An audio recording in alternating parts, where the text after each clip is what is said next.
श्याम धनी SME IPO इसका बहुत सारा रिक्वेस्ट आया कि इस पे वीडियो बना दीजिए, तो इसको मैं ट्राई कर रहा हूँ, पूरा वीडियो बनाऊंगा और इस पे बताऊंगा कि इसमें अप्लाई करना सही होगा क्या नहीं होगा और लिस्टिंग गेन का कितना एक्सपेक्टेशन मान सकते हैं। हम पूरा डेप्थ रिव्यू करेंगे क्योंकि भाई मैं वैसे रिव्यू नहीं करता हूँ कि ऊपर ऊपर से करके चला जाऊँ।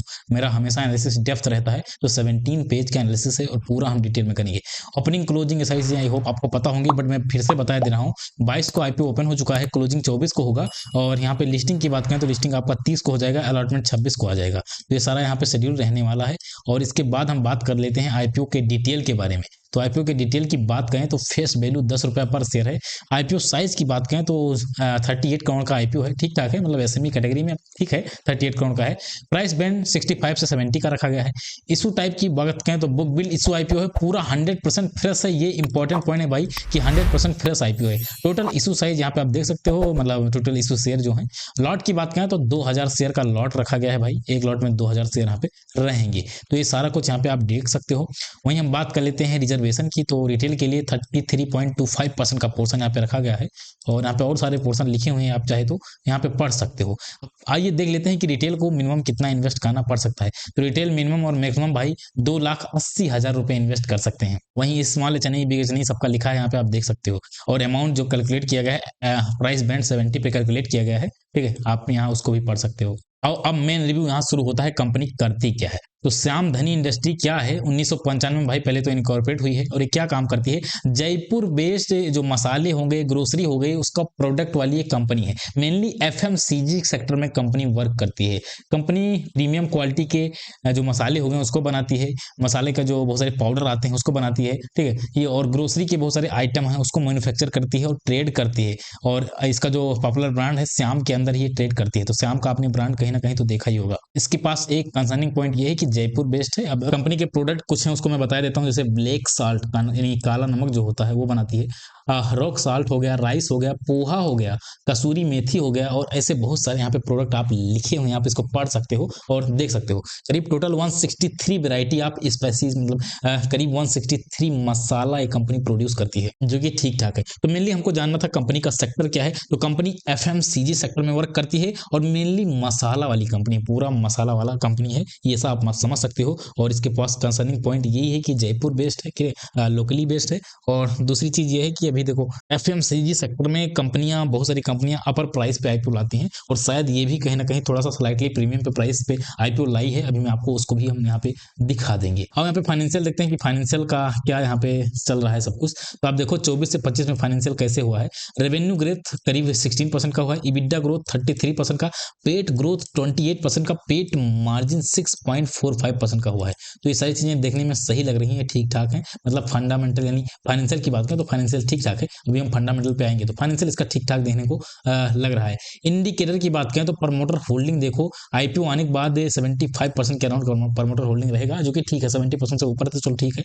आरओई की बात करें तो 41% का है, शानदार है। आरओसी 39% का है, ये भी सही है। डेट टू इक्विटी ज्यादा है, 2 का डेट टू इक्विटी है, ये ज्यादा है। अभी ऑब्जेक्टिव में डेट वगैरह कम करेंगे तब तो बढ़िया है, लेकिन डेट वगैरह कम नहीं करेंगे तो थोड़ा सा निगेटिव पॉइंट है।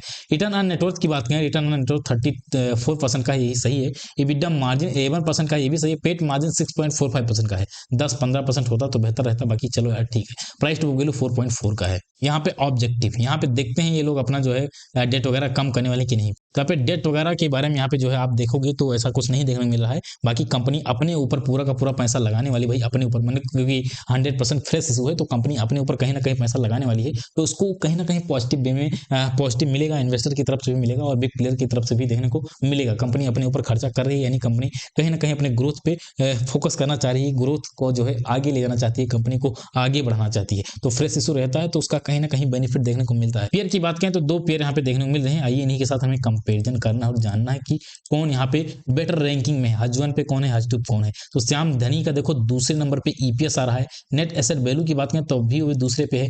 पी की बात करें तो पी भाई दूसरे नंबर पे है, 17.2 का है। बट रिटर्न ऑन नेटवर्थ इन सबसे भाई बहुत शानदार है, बहुत तगड़ा है, 34% का है। और इसी वजह से कहीं ना कहीं पी थोड़ा सा सही लग रहा है। और रैंकिंग की बात करें तो मैं कहीं ना कहीं श्याम धनी को नंबर 1 रैंकिंग दूंगा, दूसरे पे मधुसूदन को दूंगा। रीजन क्या है, श्याम धनी को पहला नंबर क्यों दे रहा हूँ, रीजन है return on net worth, pet margin, ये सारी चीजों की वजह से जो है, और आरओई, रिटर्न ऑन इक्विटी, ये सारी चीजें ज्यादा होने की वजह से हज 1 कहीं ना कहीं श्याम धनी आएगा, दूसरे पे मधुसूदन आएगा और तीसरे पे एनएससी फूड आएगा। अभी यहाँ पे नीचे लिखा हुआ है, आप उसको पढ़ सकते हो, बट अपना आईपीओ नंबर 1 पे है, नंबर 1 पे है, ये इसके पॉजिटिव पॉइंट है और ये बढ़िया है। अब बात करते हैं आईपीओ प्राइस फेयर है या नहीं। स्लाइटली एक्सपेंसिव है। स्लाइटली एक्सपेंसिव क्यों है? एफएमसीजी कंपनी में इतना पी होना, ये कहीं ना कहीं जो है थोड़ा सा अपर प्राइस दिखाता है। ये चाहते तो अपना जो है पी कम कर सकते थे, 13 के अराउंड या 13-14 के अराउंड पी लाते तो बहुत बढ़िया होता। बाकी चलो ठीक है यार, जो भी लाए हैं हम क्या ही कर सकते हैं। एंकर बुक रेटिंग की बात करें तो एंकर बुक में एक चीज यहाँ पे मैं क्लियर कर दूंगा, एंकर बुक में मोस्टली पोर्शन जो देखा गया है 63% का पोर्शन